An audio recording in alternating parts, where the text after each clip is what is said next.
ওম নমো ভগবতে বাসুদেবায়। নমস্কার, রাধে রাধে, জয় শ্রীকৃষ্ণ। আজ আমরা জানতে চলেছি গীতার প্রথম অধ্যায়, বিষাদ যোগ। বন্ধুরা, এই গীতা সম্পর্কে জানতে গেলে, শ্রবণ করতে গেলে, বুঝতে গেলে আগে গীতাকে মন দিয়ে শুনতে হবে, শ্রবণ করতে হবে। শ্রবণ করার সময় হয় সকালে ঘুম থেকে উঠেই শ্রবণ করবেন, আর না হলে সন্ধ্যে ঘুমোতে যাওয়ার আগেই শ্রবণ করবেন। এই গীতা হলো মানুষ তৈরি করার কারিগর, আর এই কারিগর হচ্ছে শ্রীমদ্ ভগবদ গীতা। মানুষকে মনুষ্যত্ব, বিবেককে জাগিয়ে তোলার মূল মন্ত্র হলো এই শ্রীমদ্ ভগবদ গীতা। এই গীতার মূল কথা হচ্ছে যে ভগবান শ্রীকৃষ্ণ মানুষকে কীভাবে মনুষ্যত্ব জাগিয়ে তুলতে হবে তারই কিছু কথা এখানে আলোচনা করা হয়েছে। এই বিষাদ যোগ ভগবান বা শ্রীমদ্গীতার প্রথম অধ্যায়।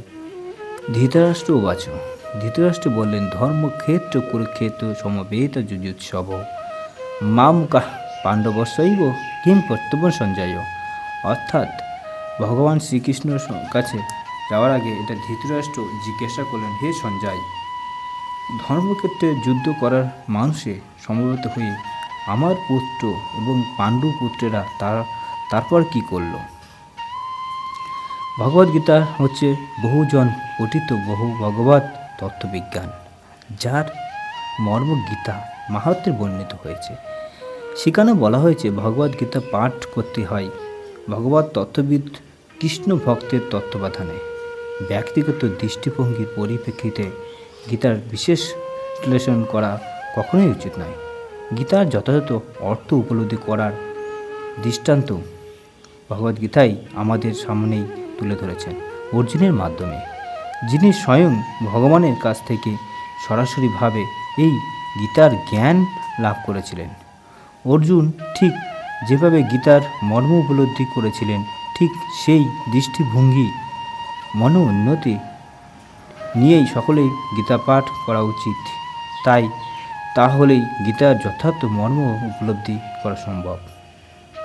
শ্রীমদ্ ভাগবত গীতা সৌভাগ্যবশত যদি কেউ গুরুত্বপূর্ণ গুরু পরম্পরা সূত্রে ভগবদ্গীতার মন গড়া ব্যাখ্যা ব্যতীত যথাযথ অর্থ উপলব্ধি করতে পারেন, তবে তিনি সমস্ত বৈদিক জ্ঞান ও পৃথিবীর সব রকমের শাস্ত্র জ্ঞান আয়ত্ত করতে সক্ষম হন।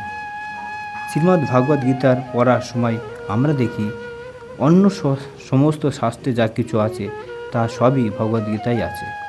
উপরন্তু ভগবদ্গীতায় এমন অনেক তথ্য আছে যা আমরা কোথাও নেই। এটি হচ্ছে গীতার মাহাত্ম্য। এই জন্যই গীতাকে সর্বশ্রেষ্ঠ শাস্ত্র বলে অভিহিত করা হয়েছে। গীতা হচ্ছে পরম তত্ত্ব দর্শন, কারণ পরমেশ্বর ভগবান নিজেই, শ্রীকৃষ্ণ নিজেই এই জ্ঞান প্রদান করে গেছেন। মহাভারতে বর্ণিত ধৃতরাষ্ট্র ও সঞ্জয়ের আলোচনার বিষয়বস্তু হচ্ছে শ্রীমদ্ ভগবদ গীতার মহৎ তত্ত্ব দর্শনের মূল উপাদান। এখানে আমরা জানতে পারি যে এই মহৎ তত্ত্ব দর্শন প্রকাশিত হয়েছিল কুরুক্ষেত্রের রণাঙ্গনে, যা সুপ্রাচীন বৈদিক সভ্যতার সময় থেকেই পবিত্র তীর্থস্থানের ব্যাখ্যা হয়।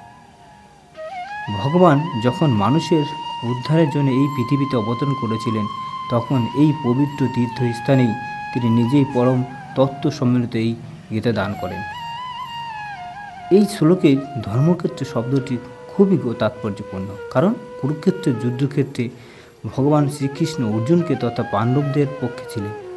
দুর্যোধন আদি কৌরবদের পিতা ধৃতরাষ্ট্র তার পুত্রদের বিজয় সম্ভাবনা সম্বন্ধে অত্যন্ত সুনির্দিগত হয়ে উঠেছিলেন।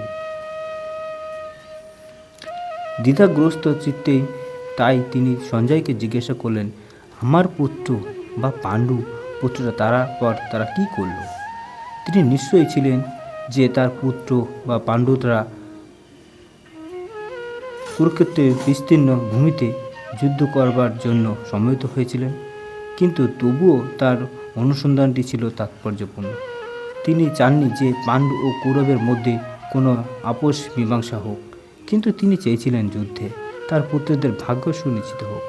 তার কারণ হচ্ছে ভগবত কুরুক্ষেত্রের পূর্ণ তীর্থে এই যুদ্ধের আয়োজন হয়েছিল। বেদে বলা হয়েছে কুরুক্ষেত্র হচ্ছে অতি পবিত্র স্থান, যা দেবতারাও পূর্ণ পূজা করে থাকে। তাই ধৃতরাষ্ট্র এই যুদ্ধের ফলাফলের উপর এই পবিত্র স্থানে প্রভাব সম্বন্ধে সংখ্যানুকূল হয়ে পড়েছিলেন। তিনি খুব ভালোভাবে জানতেন যে অর্জুন এবং পাণ্ডুর অন্যান্য পুত্রদের উপর এই পবিত্র স্থানে মঙ্গলময় প্রভাব সঞ্চারিত হবে, কারণ তার সকলেই ছিলেন অত্যন্ত ধর্মপরায়ণ। সঞ্জয় ছিলেন ব্যাসদেবের শিষ্য, তাই ব্যাসদেবের আশীর্বাদে তিনি দিব্যচক্ষু প্রাপ্ত হন, যার ফলে তিনি ঘরে বসে কুরুক্ষেত্রের সমস্ত ঘটনা দেখতে পাচ্ছিলেন। তাই ধৃতরাষ্ট্র তাকে যুদ্ধক্ষেত্রের পরিস্থিতি সম্পর্কে জিজ্ঞাসা করলেন। পাণ্ডবেরা এই ধৃতরাষ্ট্রের পুত্রেরা ছিলেন একই বংশজাত, কিন্তু ধৃতরাষ্ট্রের মনোভাব এখানে প্রকাশ পেয়েছে যে তিনি কেবল তার পুত্রদেরই কৌরব বলে গণ্য করে পাণ্ডু পুত্রদের বংশগত উত্তরাধিকারী থেকে বঞ্চিত করেছেন। এইভাবেই ভ্রাতপুষ্ট পুত্র বা পাণ্ডু পুত্রদের সম্পর্কে মাধ্যমে ধৃতরাষ্ট্রের বিশেষ দৃষ্টিভঙ্গি হৃদয়ঙ্গম করা যায়। ধান ক্ষেত্রে যেমন আগাছাগুলি তুলে দেওয়া হয়, তেমনই ভগবদ্গীতার সূচনা থেকেই আমরা দেখতে পাচ্ছি কুরুক্ষেত্রের রণাঙ্গনে ধর্মের প্রবর্তক ভগবান স্বয়ং উপস্থিত হয়ে ধৃতরাষ্ট্রের পাপিষ্ঠ পুত্রদের সমূলে উৎপাঠিত করে ধার্মিক যুধিষ্ঠির নেতৃত্বে ধর্মপরায়ণ মহাত্মাদের পুনঃ প্রতিষ্ঠাতা করবার আয়োজন করেছেন। বৈদিক এবং ঐতিহাসিক গুরুত্ব ছাড়াও সমগ্র গীতার তত্ত্ব দর্শনে পরিক্ষেত্রে ধর্মক্ষেত্রে ও কুরুক্ষেত্রে এই দুটি শব্দের ব্যবহারের তাৎপর্য বুঝতে পারা যায়। এই কথার পরিক্ষেত্রে সঞ্জয় বললেন, দৃষ্ট্বা তু পাণ্ডব বাণী কিং বিদ্রোহং দুর্যোধনস্ত আশ্চর্য মূপ সঙ্গম রাজা বচন প্রতিবিত। অর্থাৎ সঞ্জয় বললেন, হে রাজন, পাণ্ডবদের সৈন্যসজ্জা দর্শন করে রাজা দুর্যোধন দ্রোণাচার্যের কাছে গিয়ে বললেন, ধৃতরাষ্ট্র ছিলেন জন্মান্ধ। দুর্ভাগ্যবশত তিনি পারমার্থিক তত্ত্ব দর্শন থেকেও বঞ্চিত ছিলেন। তিনি ভালোভাবেই জানতেন যে ধর্মের ব্যাপারে তার পুত্ররা ছিল তারই মতো অন্ধ, এবং তিনি নিশ্চিত ছিলেন যে তার পাপিষ্ঠ পুত্রেরা পাণ্ডবদের সঙ্গে কোনো রকম আপোষ মীমাংসা করতে সক্ষম হবে না, কারণ পাণ্ডবেরা সকলেই জন্ম থেকে অত্যন্ত ধর্মপরায়ণ ছিলেন। তবুও তিনি ধর্মক্ষেত্রে কুরুক্ষেত্রের প্রভাবে সম্বন্ধে সন্দিগ্ধ ছিলেন। কুরুক্ষেত্রের পরিস্থিতি সম্বন্ধে ধৃতরাষ্ট্রের এই প্রশ্ন করার প্রকৃত উদ্দেশ্য সঞ্জয় বুঝতে পেরেছিলেন। তাই তিনি নৈরাশ্যগ্রস্ত রাজাকে সাবধান করে দিয়ে বলেছিলেন, এই পবিত্র ধর্মক্ষেত্রের প্রভাবের ফলে তার সন্তানেরা পাণ্ডবদের সঙ্গে কোনো রকম আপোষ মীমাংসা করতে সক্ষম হবে না। সঞ্জয় তখনই ধৃতরাষ্ট্রকে বললেন যে তার পুত্র দুর্যোধন পাণ্ডবদের মহৎ সৈন্যসজ্জা দর্শন করে তার বিবরণ দিতে তৎক্ষণাৎ সেনাপতি দ্রোণাচার্যের কাছে উপস্থিত হলেন।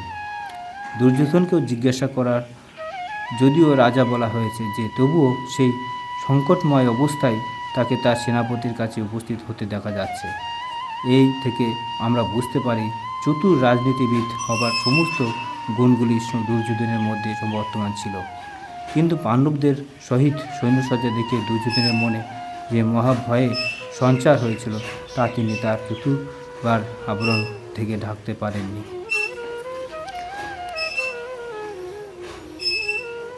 ওম নমো ভগবতে বাসুদেবায়।